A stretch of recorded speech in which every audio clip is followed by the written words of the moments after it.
तरह की आर्ट होती है, जैसे कि संगीत होता है ना, संगीत में सुर होते हैं,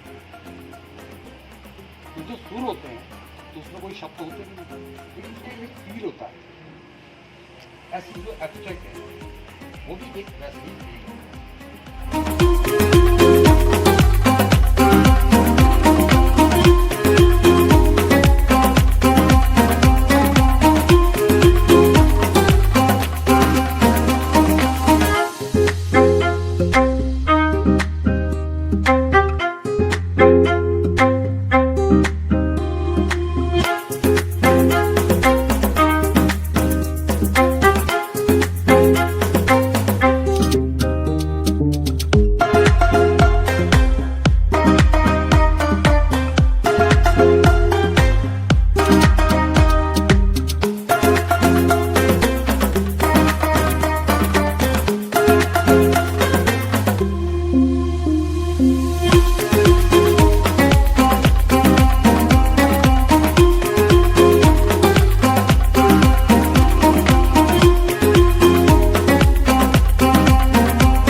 होता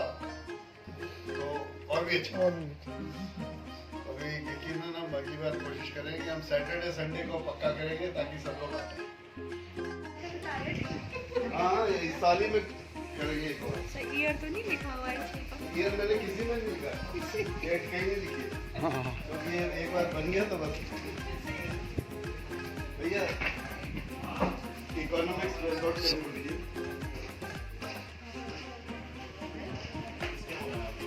राहुल